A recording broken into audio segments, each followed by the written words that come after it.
Good day everyone, this is our topic, Chapter 16, Representation of a Woman in Art and Media.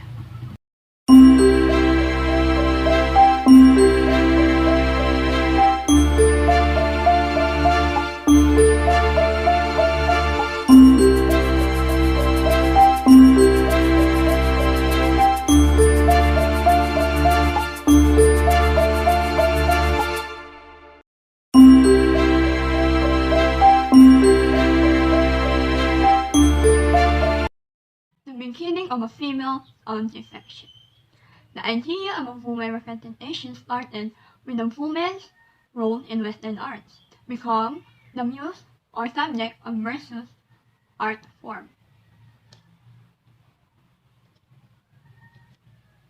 In Western art culture, women and social interaction often encounter sexual objectification in which a woman's body or body are parts separated from her, reduced to more instruments or regarded as if they represent the entire person. Woman has been objectified in every spectrum of society, starting with the family. The judgment of Paris by Peter Paul rampant. Depicts a scene of Greek mythology in which the most beautiful man, Paris, was made not choose the most beautiful goddesses among all three. Hera and Athena, these three aspire to be called the most beautiful goddesses and claim the golden apple taken from the garden of paradise by Eris the fairy of Network. After Paris claimed she cannot strike naked, he then scrutinized each goddess truly, while all three tempt Paris using their power. Paris chose Aphrodite to be the fairies because she promised to deliver to him the most beautiful woman, Helen of Troy. Rubens painted the scene through masterpieces. One shows the goddesses being ordered to undress by Hermes of Judgment, in another Paris in handing the prize of Aphrodite. In both of these works of art, woman nudity in the display. This myth is a perfect piece of painters to depict the female nude because the women are placing themselves on display for a man. It is a perfect illustration of what nude means.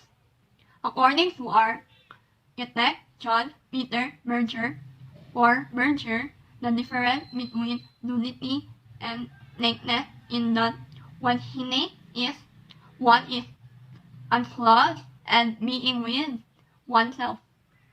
Nudity is about putting one's body on display. It is hardly ever making self present to others or being present to oneself. And as observed, nudity is dispensable in Western art. The male gaze. The idea of looked-at-ness by Laura Mulvey discusses a Freudian term called psychophilia, in which the act of looking has become a form of pleasure. Psychophilia is associated with taking other people, an object, subjecting them to controlling and curious gaze. Women in particular are objectified and subjected to this gaze. The male gaze describes pleasure from the sexual imbalance in which the man looks for pleasure and the woman finds pleasure in being looked at. It is quite a simple and observation fact. A vast majority of nudes are of female, monocular minority of nudes of a male. Often, the male body is presented for self-preservation and power, while the woman's body is presented for its being desirable and something to look at. Artist Femi Mills puts Mulvey discussion on the male gaze in a contemporary light. The idea of pleasure derived from looking at male puts in insulting women are the subject of this gaze and are therefore objectified as true. They exist without free will or nested truth. According to physicist theory, the male gaze is the sexualized way of portraying women by objectifying women, and the male gaze represents women through the sexual desire of heterosexual male youth. I represented an object merely for pleasure in the root of many issues concerning women today. Two of Edward Bennett's work present a different view, however. His Olympia show a self-prostitute frankly displaying her body and person. His Lee Lectioner Sir Hermie present a nude woman painted candidly in her non-idealized body, setting board between two dressed men while presenting her sexuality without idealization. The woman depicted in Lee Lectioner saw her challenge in idealization and objectification among women body by the bourgeoisie.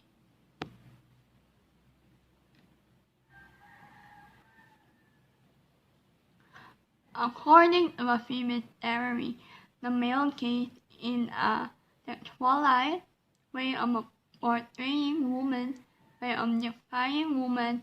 The male gaze represents women through the sexual desire of heterosexual male viewers.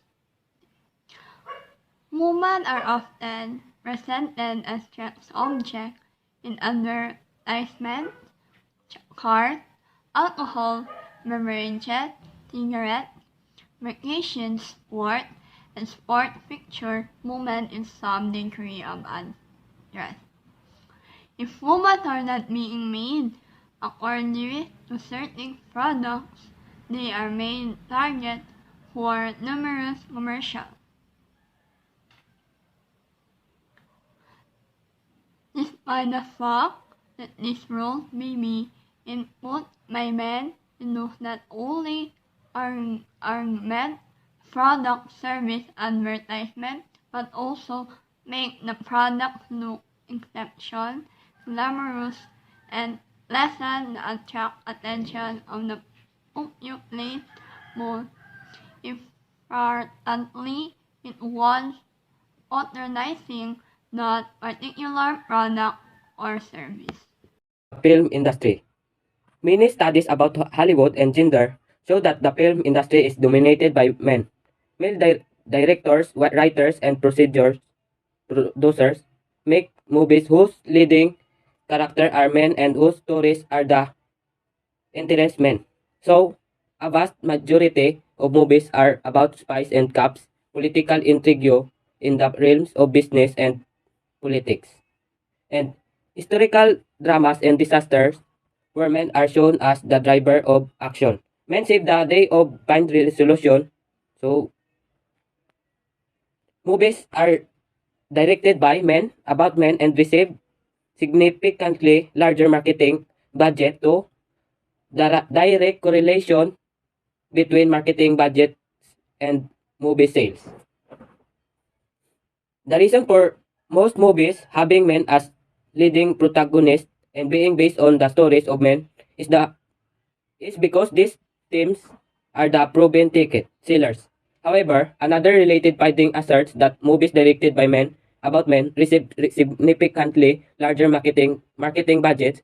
A clear and direct correlation exists between marketing budget and movie sales. It is possible that the taste of moviegoers is determined by the people who control what is offered to them and what is marketed to them. Hollywood like to think that moviegoers prepare to watch movies about men because the audiences are made more aware of these films by marketing. So, Hollywood is dominated by men, with male directors, writers, and producers making movies that focus on leading characters and stories that interest men. This means women in the industry experience extra pressure in their attempts to progress in their career, says women in the film industry have to work twice as hard as any man does because you're working against that stigma. Can a woman do it? Does she have the stamina? Can she handle the stress, the camera technology, the software, the high budgets? And as a woman on set, you can't make any mistake because you're representing women in the industry. So you have to be careful to set a good example because if you fail, it just and potentially close the door behind you. Women and sexualization. The American Psychology Association did a study on the sexualization of in-media women and arrived at very disturbing findings. According to the report, sexualization is understood to occur when a person's value comes only from his or her sexual appeal or their behavior to the exclusion of other characteristics. A person is held to a standard that equates physical attractiveness narrowly defined with being sexy. A person is sexuality objectified, that is made into a thing for other sexual rather than seen as a person with the capacity for independent action and decision making. And sexuality is inappropriately imposed upon a person is the process whereby some so is the process whereby some people treat other individuals as if they were objects or things, not human beings. For example, we objectively women or men when we judge them strictly on the basis of their physical appearance rather than on their individual qualities, attributes, or actions. The classical work, The Beauty Myth, How Image of Beauty Are Used Against Women, 378 outlines of the position of beauty on women. This work by the A.M.L introduced the beauty myth, or the existence of the universal beauty idea, the standards that all women must strive to achieve. Both presented various ways in which an individual needs to beautify oneself according to the standards set by Western media. The standard mentions by Wolf are in fact creation of the dominant capitalist society in order to prevent women from becoming genuinely free. Making thin, the ideal standard for beauty makes women starve themselves, affecting their physical and psychological states. Overvaluing youth has visibilized aging women. The once monetary extremes women go to look beautiful fuel the beauty industry. Failures to submit to these standards may cause them to lose their job, as some women are expected to dress up or put on their face makeup for a certain job. The emphasis placed on physical appearance have a negative impact on women, because it changed with age. The standards of beauty are impossible to realize, keeping women as a constant state of insecurity and low self-esteem. For Wolf, this imposition of the beauty myth is a way to continue to enslave women who are beginning to be emancipated by the second wave of feminism. 380 women who feel like objects that do not measure up to the standards of beauty may never have any ambition or confidence to become leader or equal of men. Both ideas are radical but very well argued. One may not with the notions that the beauty myth was meant to enslave women since it is sold as a natural standard. However, agree emancipated one of see how women are affected. The fact that the beauty myth is believed to be natural and universal is a great cause for anxiety in women who do not possess the necessary traits. The standard by which people are judged came from Western ideas. It has much to do with the colonial experience of the Philippines. Caucasians displayed and marginalized the people they colonized, who often have darker skin and darker hair, characterized of being colored, associated with less power. Deprived of their lands and means of survival, colored people were forced to live in the white man's world along with the white man's values. Following the dominant Western paradigm, the white person was superior and therefore made ideal with the oppressive colonial system. The idea of whiteness also reflected a certain class, as those who were white were privileged enough to be either a product of intermarriage between a native and a colonizer. Fair skin was likewise sustained if one did not toil under the sun. One costume feature thus became standard for women in the post-colonial age. This feature including having long, thin body, commonly described as boy-fly, having straight hair, and being light-skinned. A typical female laborer working in the fields could not achieve this look, as sun exposures darkens her skin. It is necessary to offer alternative visions of womanhood to the public for their own reflection, to break the monopoly of the media by companies that present sexualized, objectified women as present. It is necessary to support campaigns with alternative perspective on womanhood. Empowerment seems to be the way forward. Women should be empowered so that they will be able to tell their own stories. Concretely, equal access of women to the mechanism of communal storytelling and image creation must be provided in the other words. Give more women access to mass media. Women should be equally funded in their endeavors to make movies, produce magazines, write books, and create arts that speak for their own experience. These actions may not seem profitable and may even take some time to mass an audience. However, if the industry will wait for women's stories to become popular before producing them, the wait could be forever. One must note that the demand or desire will only emerge when the best works are produced and presented for their consideration. It will also take much marketing and sharing of the work to make it a popular and instinctive choice of people.